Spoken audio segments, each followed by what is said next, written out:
Did you know the story of how Manhattan was purchased for a mere handful of beads and trinkets? Sure you do, or at least you think you do. Because while this story has become a hallmark of American folklore, the reality is far more complicated and fascinating. This is the story of a mysterious deal that has baffled historians for centuries, and how one man, yes, just one man, shaped New York's origins in ways you wouldn't believe. Let's rewind to the early 1600s. Picture this: dense forests, unexplored landscapes, and rivers teeming with fish. The area we now call Manhattan.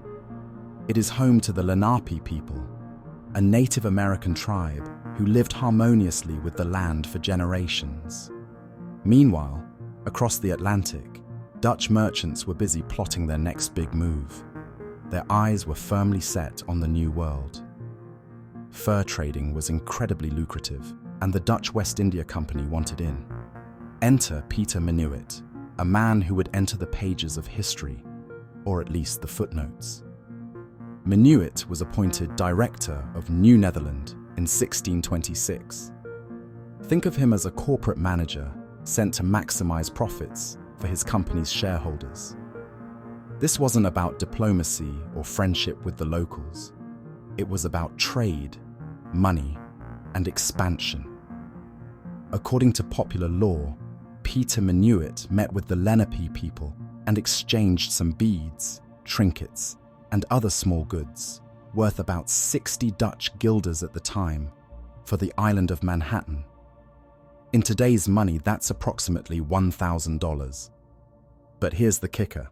Historians have no definitive evidence that this purchase involved the Lenape people at all. Confused yet? Stick with me. You see, the Lenape likely didn't even have a concept of land ownership in the European sense. For them, land was communal, to be used and cared for, but not bought or sold. So why would they agree to sell an island? And here's where it gets even murkier.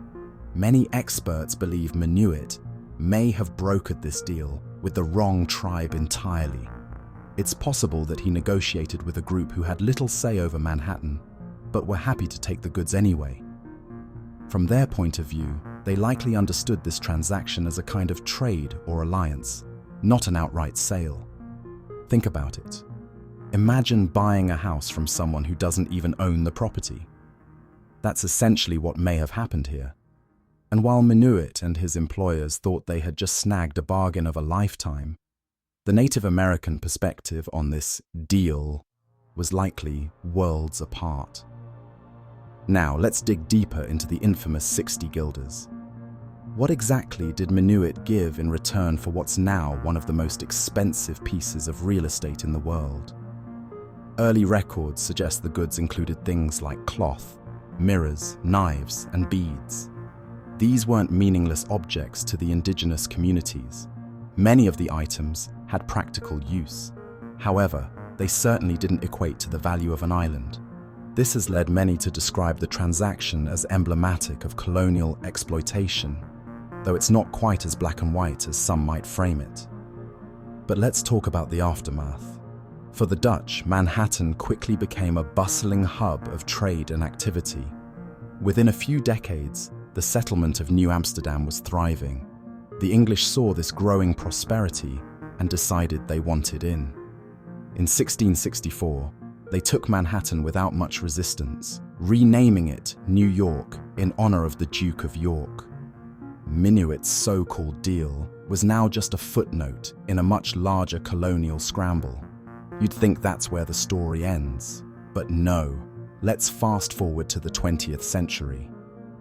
The narrative of Manhattan being bought for a pittance became a sort of American mythology. It was taught in schools, repeated in texts, and embedded in cultural consciousness. Yet, deeper truths about the indigenous perspective and the complexities of the so-called transaction were sidelined. And here's where it gets even more intriguing. In some versions of history, it suggested the myth of Minuit's bargain wasn't even widely popularized until centuries later as a way to romanticize colonial expansion. Think about that for a moment. The story you know about Manhattan's origin wasn't just simplified for convenience. It was consciously shaped to justify European settlement. If that's not a historical hidden gem, I don't know what is. So, what's the takeaway here? First, the transaction for Manhattan is far from straightforward. Whether or not Minuit got a bargain, the real question remains. Did the Lenape, or whoever Minuit dealt with, truly understand what was being proposed? Second, this story serves as a reminder that history is rarely as simple as it seems. Beneath popular tales lie layers of nuance, complexity, and often uncomfortable truths. The next time you're walking through Manhattan surrounded by skyscrapers and neon lights, take a moment to think about its deeper history. The land you're on was not just bought centuries ago. It was taken, reshaped, and mythologized into what stands today. And now, you're one of the rare few who knows just how twisted and tangled the roots of that mythology really are.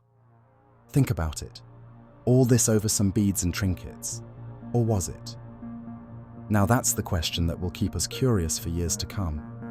And who knows? There might still be more to uncover about this age-old story. Because history has a way of keeping secrets, doesn't it?